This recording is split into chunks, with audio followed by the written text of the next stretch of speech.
सुभाष चंद्र बोस का जन्म 23 जनवरी 1897 को कटक, उड़ीसा में एक अमीर बंगाली परिवार में हुआ था। उनके पिता जानकीनाथ बोस एक प्रसिद्ध वकील थे। सुभाष ने कलकत्ता के प्रेसिडेंसी कॉलेज से अपनी पढ़ाई में बहुत अच्छा प्रदर्शन किया। स्वामी विवेकानंद से प्रेरित होकर सुभाष ने अपना जीवन अपने देश की सेवा में समर्पित करने का संकल्प लिया। वह भारतीय सिविल सेवा परीक्षा की तैयारी के लिए 1919 में इंग्लैंड गए। सुभाष ने आईसीएस परीक्षा में चौथी रैंक हासिल की, लेकिन ब्रिटिश राज से परेशान थे। उन्होंने 1921 में आईसीएस से इस्तीफा दे दिया और भारत लौट आए। सुभाष भारतीय राष्ट्रवादी आंदोलन में शामिल हो गए और जल्दी ही एक प्रमुख व्यक्ति बन गए। उनके शुरुआती जीवन और शिक्षा ने एक नेता और क्रांतिकारी के रूप में उनकी विचारधारा और नियति को आकार दिया। भारत लौटने पर सुभाष चंद्र बोस स्वतंत्रता संग्राम में कूद पड़े। वे भारतीय राष्ट्रीय कांग्रेस में शामिल हो गए और जल्दी ही आगे बढ़ने लगे। सुभाष के जोशीले भाषण और संगठन कौशल युवा पीढ़ी को बहुत पसंद आते थे। वे 1924 में कलकत्ता नगर निगम के अध्यक्ष बने। सुभाष पूरी आजादी के पक्षधर थे और कभी-कभी गांधी जी के अहिंसक दर्शन से उनका टकराव भी होता था। उन्होंने सविनय अवज्ञा आंदोलन में भाग लिया और अपनी गतिविधियों के लिए जेल भी गए। 1938 में सुभाष हरिपुरा अधिवेशन में भारतीय राष्ट्रीय कांग्रेस के अध्यक्ष चुने गए। अगले साल त्रिपुरी में गांधी जी के पसंदीदा उम्मीदवार को हराकर उन्हें फिर से चुना गया। वैचारिक मतभेदों के कारण अप्रैल 1929 में उन्होंने इस्तीफा दे दिया।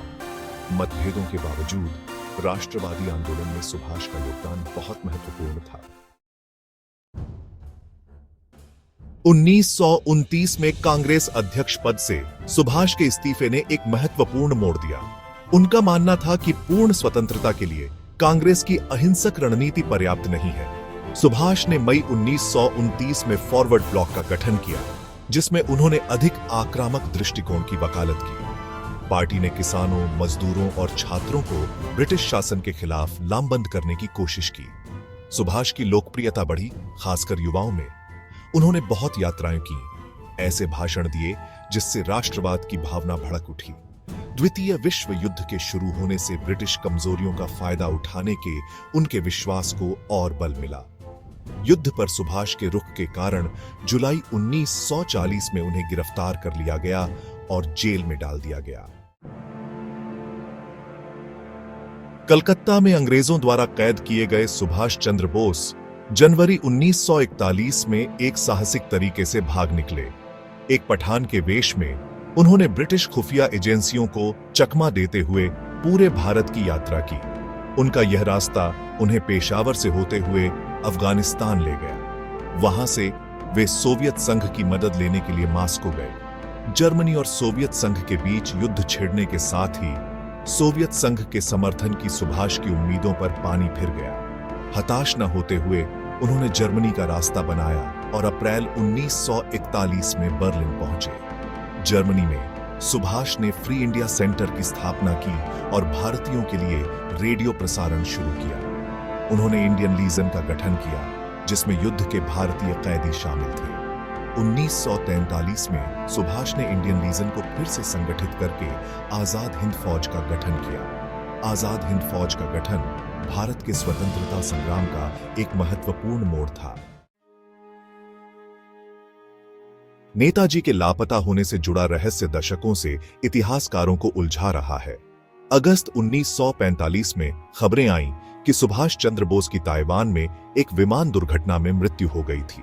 हालांकि ठोस सबूतों की कमी के कारण कई लोगों का मानना था कि वह बच गए थे और छिप गए थे।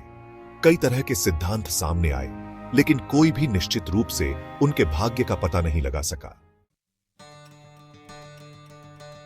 भारत की स्वतंत्रता के लिए सुभाष चंद्र बोस के अथक प्रयासों ने इतिहास पर एक अमिट छाप छोड़ी है। उनकी सोच ने अनगिनत लोगों को स्वतंत्रता संग्राम में शामिल होने के लिए प्रेरित किया। नेताजी की विरासत उनके सैन्य प्रयासों से कहीं आगे जाती है, जिसमें सामाजिक और आर्थिक सुधारों को बढ़ावा देना शामिल है। आज सुभाष चंद्र बोस को पीढ़ियों के लिए एक प्रेरणा के रूप में याद किया जाता है, जो अटूट दृढ़ संकल्प और मानवीय भावना की शक्ति का प्रतीक है।